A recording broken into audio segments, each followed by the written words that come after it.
ഞാൻ ഇപ്പൊ ചോദിക്കാൻ പോകുന്നത് മീൻസ് എനിക്കുള്ളൊരു ഡൗട്ട് മാത്രം. സ്വാമി പ്രേതത്തിനെ കണ്ടിട്ടുണ്ടോ? പ്രേതത്തിനെ കണ്ടിട്ടില്ല, പക്ഷെ പ്രേതത്തിനെ പോയി ഒഴിവ് ചെയ്യും. അപ്പൊ കാണാതെ എങ്ങനെ ഒഴിവ് ചെയ്യുന്നേ? കാണാതെ എങ്ങനെ ഒഴിവാക്കുന്നേ? പ്രേതം എന്ന് പറയുന്ന സാധനം എന്താണ് നിങ്ങൾ ഉദ്ദേശിക്കുന്നത്? സിനിമയിൽ കാണുന്ന പ്രേതം എന്ന് പറഞ്ഞാൽ മരിച്ചു കിടക്കുന്ന ബോഡിക്കാ പ്രേതം എന്ന് പറയുന്നത്. അതെ. അതിനെ കണ്ടിട്ടുണ്ടോ എന്ന് ചോദിക്കുന്നത് ചോദിച്ച ചോദ്യത്തിൽ തന്നെ തെറ്റല്ലേ? എനിക്കറിയില്ല, നോർമലി ഉള്ളൊരു ചോദ്യം. അല്ല, എല്ലാവർക്കും അങ്ങനെയല്ല. പ്രേതം എന്ന് വെച്ചാൽ, പ്രേതം എന്ന് വെച്ച് കഴിഞ്ഞാൽ ഒരാളുടെ മരിച്ച ജഡത്തിനെയാണ് പ്രേതം എന്ന് പറയുന്നത്. മരിച്ചു കിടക്കുന്നത്, അതായത് ശ്വാസം നിലച്ചു കിടക്കുന്ന മരച്ചു കിടക്കുന്ന ബോഡീനെ പ്രേതം എന്ന് പറയുന്നത്.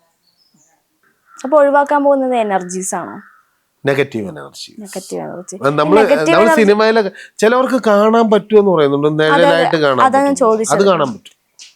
അല്ലാതെ ഒരു ഫുൾ സ്ട്രക്ചറിൽ മറ്റേ ഇംഗ്ലീഷ് സിനിമ ഇടാത്തൊക്കെ വരുന്ന പോലെ ഒന്നും ഒരിക്കലും കാണാൻ പറ്റത്തില്ല.